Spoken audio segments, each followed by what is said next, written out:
بسم اللہ الرحمن الرحیم۔ السلام علیکم ورحمۃ اللہ وبرکاتہ۔ دوستو، آج کا جو وظیفہ ہے یہ بار بار حج اور عمرے کے لیے اللہ جل شانہ انسان کو حج اور عمرے کی توفیق دے۔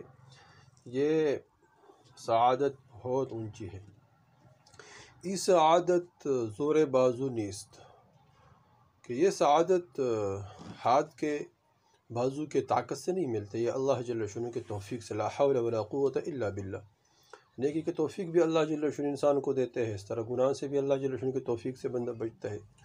تو اس طرح یہ خاص کر یہ حج اور عمرہ یہ مال سے تو نیک کام اللہ جل شانہ کی توفیق سے ہوتا ہے، اس طرح بندہ گناہ سے بچتا ہے، یہ بھی اللہ جل شانہ کی توفیق سے ہوتا ہے۔ تو اس طرح یہ خاص کر یہ حج اور عمرہ یہ اللہ جل شانہ کی توفیق سے بہت مال والے پھرتے ہیں، بہت جداد والے پھرتے ہیں، بہت ڈگروں والے پھرتے ہیں اور نمازیں پڑھتے ہیں، روزے رکھتے ہیں اس طرح، لیکن حج اور عمرے کی توفیق اللہ جل شانہ کو نہیں دیتے۔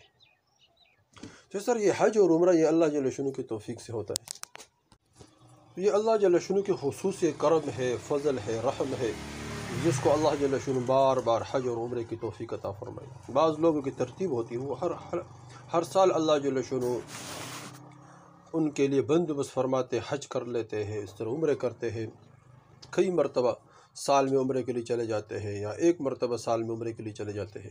تو اس طرح یہ خاص کر رمضان شریف میں جس نے رمضان شریف میں عمرہ کیا، حضور صلی اللہ علیہ وسلم نے فرمایا اس طرح کہ اس نے میرے ساتھ حج کیا۔ رمضان شریف عمرے کی بہت برکات ہیں، تو یہ وظیفہ انشاءاللہ رمضان سے پہلے کرے، اللہ جل شانہ رمضان میں ضرور توفیق عطا فرمائے گا، اور اللہ جل شانہ وہاں سے بندوبست فرمائے گا جہاں انسان کے وہم اور گمان بھی نہ ہو۔ تو یہ آسان وظیفہ ہے، لیکن پابندی کے ساتھ کرے، انشاءاللہ اللہ جل شانہ اس کے برکت سے بار بار حج اور عمرے کی توفیق عطا فرمائے گا۔ یہ اللہ الصمد، اس سے پہلے ویڈیو میں ہم نے اللہ الصمد والا جو وظیفہ بتایا اس میں 25,000 مرتبہ، اور اس میں صرف 313 مرتبہ روزانہ پڑھنا ہے، اللہ الصمد 313 مرتبہ۔ اور اس کے ساتھ دوسرا وظیفہ سورہ توبہ کی آخری آیات روزانہ 41 مرتبہ، فَإِن تَوَلَّوْا فَقُلْ حَسْبِيَ اللَّهُ لَا إِلَهَ إِلَّا اللَّهُ عَلَيْهِ تَوَكَّلْتُ وَهُوَ رَبُّ الْعَرْشِ الْعَظِيمِ۔ یہ دو وظائف بہت زبردست ہے، اس کو پابندی کے ساتھ کرے، چھوڑنا نہیں ہے، اور دھیان کے ساتھ، توجہ کے ساتھ، دل جمی کے ساتھ اللہ جل شانہ کی طرف توجہ ہو، اور اس طرح بیت اللہ سامنے ہو، مسجد نبوی سامنے ہو، یہ ساری چیزیں سامنے ہو، انشاءاللہ اس کے برکت سے اللہ جل شانہ اس کے برکت سے ضرور حج اور عمرے کی توفیق عطا فرمائیں گے انشاءاللہ۔ لیکن یہ پابندی لا تقنطوا من رحمت اللہ، اللہ جل شانہ کی رحمت سے کبھی بھی نا امید نہ ہونا، مایوس نہ ہونا۔ اور حدیث میں آتے ہیں جو آدمی یہ کہتا ہے کہ میرا دعا قبول نہیں ہوتی، تو اللہ جل اس کی دعا پھر قبول نہیں کرتے۔